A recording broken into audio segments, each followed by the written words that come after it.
Hi and welcome to the absolutely stunning Amendoeira Golf Resort here in Portugal. My name is Chris Ryan and this video is all about the grip and how to place your hands on the golf club.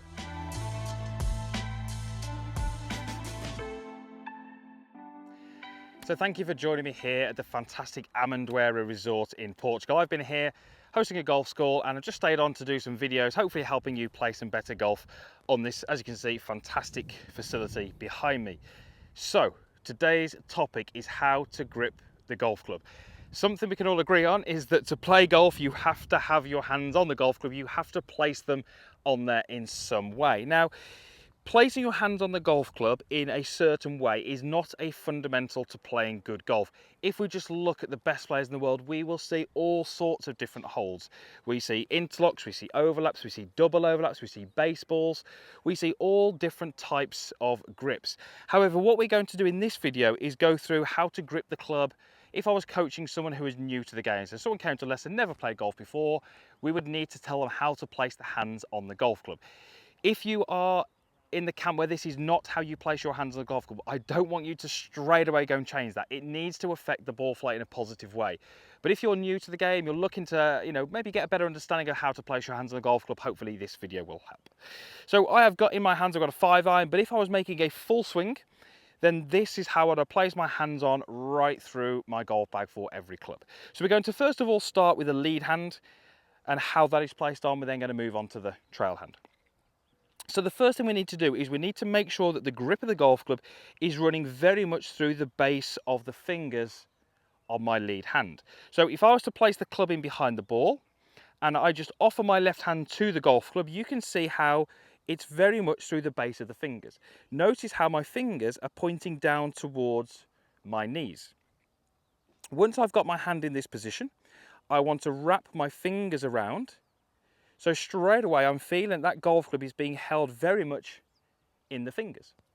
Now the pad of my lead hand, which is this area here, when I wrap the rest of my hand around, the pad should feel like it's squashed on top of the handle. And I'm then just going to rest my thumb on there as well. We'll come to where that thumb goes in a moment.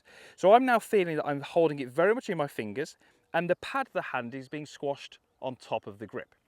The most common fault that we see in the grip is a club which runs too much through the lifeline of the hand. The fingers at this point more down to the ground rather than back towards me. When my fingers go around, I find that there's a little gap between my little finger and the club, and the pad of the hand sits more underneath the handle. So making sure that we're holding it very much in the fingers, and the pad of the hand is sitting on top of the handle like this. That's how we grip it. But we can grip it in that way and have our hand rotated very much round to the left or very much round to the right or somewhere in between.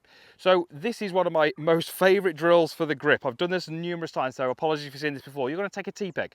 You're going to place that T-peg just between the crease of your thumb and your index finger, just like so. Now when I place my hand on the golf club in the fashion that we've just discussed, in the fingers, and I wrap my hand around, I want that T-peg to be pointing right down the club shaft from my point of view. So I can still have the club in my fingers, but I can have the hand wrapped around this way. As you can see, the T-peg will be pointing to the left, or I would have the hand too much over this way and the T-peg will be pointing more to the right. These are the positions that we would tend to term weak and strong. Weak being too much under the golf club and strong being too much over the golf club. So if I can get the grip in my fingers, I can get the pad of the hand to sit on top, and I can get the T-peg to run straight down the golf club, that's going to give me a fairly neutral lead hand grip. How I can test that is by holding my forearm. I should be able to get the club up to around about horizontal and back down with relative ease. If I find that difficult to do, I might want to check how I'm holding the golf club. We're now going to take a look at the trail hand, the right hand in my case, and how that is applied to the golf club. So if I offer my right hand to the golf club, I'm going to do this down the bottom of the handle first. Again, you'll notice that I'm pointing my fingers very much towards my knees. I'm not pointing my fingers down towards the ground. So again, the grip is going to be held very much through the fingers of my lead hand. I then want to wrap those fingers around, and again, I'm going to close the hand over. Now, what I should find is that the lead thumb fits very nicely into the lifeline on the trail hand. So let's do that with the lead hand on. Lead hands are going to go on.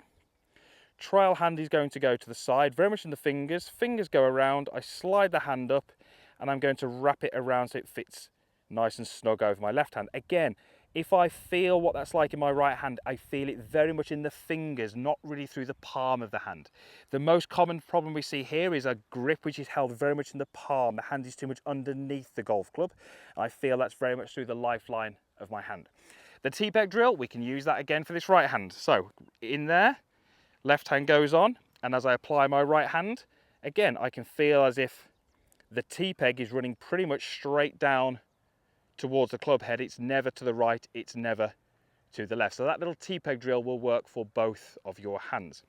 A great little way that you can tell whether your grip is neutral, and this is a guide, do not let me wrong, this is not an exact science. If I place my hands on the golf club and I put the club out in front of you with the club face vertical, notice how I'm able to, with my forearms, I'm able to rotate the club closed and open by roughly the same amount. Notice what would happen if I had my grip in a strong position. I would find I'm able to rotate the club a lot more in this direction than I am in this direction. I've hardly got any movement there. So the ability to rotate the club both ways by the same amount is a good indication that your grip is fairly neutral. The last thing we're going to cover in this video is how you actually connect the hands together. There are three types of grip that we would recognize. There is what we call an overlap, an interlock, or a baseball. A baseball is fantastic if you're really struggling with the grip. All we would do is we'd place both hands on and we would have all of the fingers in contact with the golf club, such as this. An overlap would be where we take the little finger on the bottom hand and we just sit it on top of the index finger on the top hand. The interlock would be when we actually take those two fingers and we just link them, such as this. I use the interlock. A lot of people use the overlap, a lot of people use the baseball. It's trying to feel something that feels comfortable to you.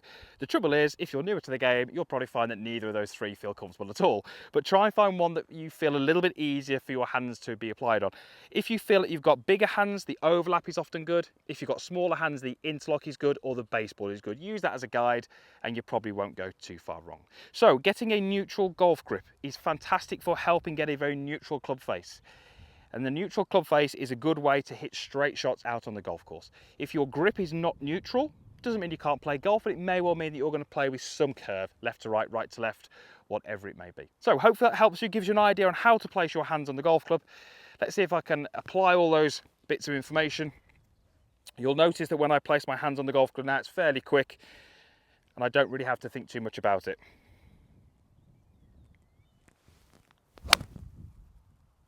A little draw, not too bad. Hands felt fantastic on the golf club.